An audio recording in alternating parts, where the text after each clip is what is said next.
Hi, today I want to talk to you guys about one of the biggest decisions some people are going to have to make in their financial lives, and that is for anybody that's been a part of a defined benefit pension plan. So if you either quit your job or get laid off, or in some cases when you retire, you're going to have this choice.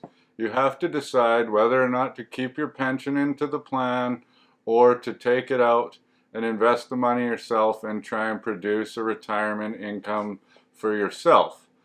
But first, I'm going to run through some simple rules of thumb that you should think about before you even start making this decision.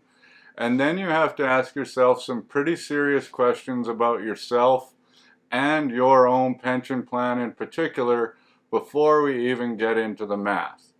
So first, the rules of thumb that we kind of want to talk about today are, um, you know, if you live longer, then obviously you're probably going to be better off if you kept a pension because it's paying out for life, whereas your lump sum of money might run out if you live until you're 90, 95, 100 years old. So the longer you live, the more likely it is that taking the pension option is better. Another thing is if you get higher rates of return, obviously then it's going to lean in towards the favor of you taking the money and investing it yourself. And lastly, one fairly simple rule of thumb is that the older you are or the closer you are to retirement, the more likely that the math is going to work in the favor of you actually keeping the pension in the plan. But it's not always all about the math. So I'm going to talk about these things where I said you need to really look at yourself in the mirror, look at your own pension plan, and that should also help you decide what you want for yourself and your family. So the first one you have to think about is what is your actual realistic longevity along with your pension partner or spouse? Because if you think that you're not going to live past 75 or you think that you guys are both going to live to 100, that's going to have a huge impact on what your decision should actually be. Because I was just talking to a lady that I met, and she was talking about her parents that were both teachers. They were both so excited how they worked so hard their whole lives, paid tons of money into these pensions. They were so pumped about this guaranteed income for life. And then they both passed away quite early on after they started taking the pension payout. And once that happens, then all of that money just goes back into the pension plan, even though they worked their whole lives to build up hundreds of thousands of dollars that could have passed down to their estate. So the likelihood of you leaving more money to your estate is way higher if you actually take the commuted value. So it's something to think about. Another thing that I really like to talk to people about is what is your actual risk tolerance? And I'm not talking about when you answer those 12 or 13 questions and then they say, oh, you're a high risk investor, or oh, you're a moderate investor. I'm talking about you personally and how are you actually going to react when the market goes down? Because it will over the time of your retirement, no matter what your risk tolerance is, and what are you going to do when that happens? Because so many investors have way worse returns than they should have because they make poor decisions with their money when times get scary and tough. And that's why we always make those videos and send out these reassuring things to keep you invested. Because if you're going to do that, then your long-term returns are going to suffer. It's better off that you probably don't have the stress and just keep your money in the pension plan.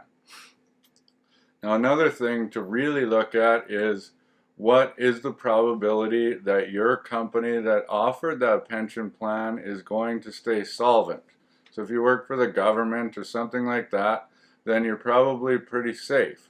But if you work for a corporation, well, the reason they don't really offer defined benefit pension plans anymore is because there's such a huge liability. And the truth be told, just companies don't have the shelf life that they used to because the world's changing so fast. So what happens if that company goes bankrupt? now your pension is gone. So think Sears. You really have to think about where your company is going in the future, because that should play a big part in your decision-making process. And lastly, where this happens a lot is this might be, or probably will be, the biggest lump sum of money that you ever see in your entire life. And there's going to be a portion that you can potentially take out after tax that you can just do whatever you want with. And if you're the type of person that sees that number and says, oh, I can take $100,000 cash right now, only have to pay 30 to the government, even though you don't know you need to pay another 6 or probably 12 more anyways. But so you take that money, you blow it on something, now that's not going towards what it should be, and your retirement will actually suffer. So you better have a good time, or you better reduce your longevity, because you're probably going to be screwed if you did that. And lastly, I'm just going to get into one of the most simple real-life examples I have ever seen. And most pension transfer options are way more complicated than this, but I don't talk fast enough for me to go through all of the steps of a giant pension plan option scenario. But basically, we're just looking at a 46-year-old guy, and he has the option to either take $49,000 and put it into a lira, or he can get a payout of $430 a month once he turns 65. Now, in a more complex situation, he's probably going to have 3 lump sums of money, where he can put some into the lira, some into his RSP if he's allowed, and take the remainder as cash, which he could then put it in after tax into his RSP or into his TFSA. And then we've got to do math on all 3 of those accounts, find out what they'll be worth after tax, and then grow, and then see what they're going to pay out after tax. And then in an even more complex case, the pension might increase with inflation once the payouts start. So then we have to see, well, is that payment going to be able to match inflation? So this one has none of that. It's very simple. And I see this a lot also when I see other advisors that show pension transfer options if you go and work with them. And these are obviously some of the biggest sales that people can make, because this is going to be probably the biggest lump sum of money you're ever going to come across. So they'll do anything or say anything to make this sale. So they'll be like, oh, we're just going to get you 8.5%, and you're obviously going to destroy this pension option no matter what, even though you're paying like 3% in fees.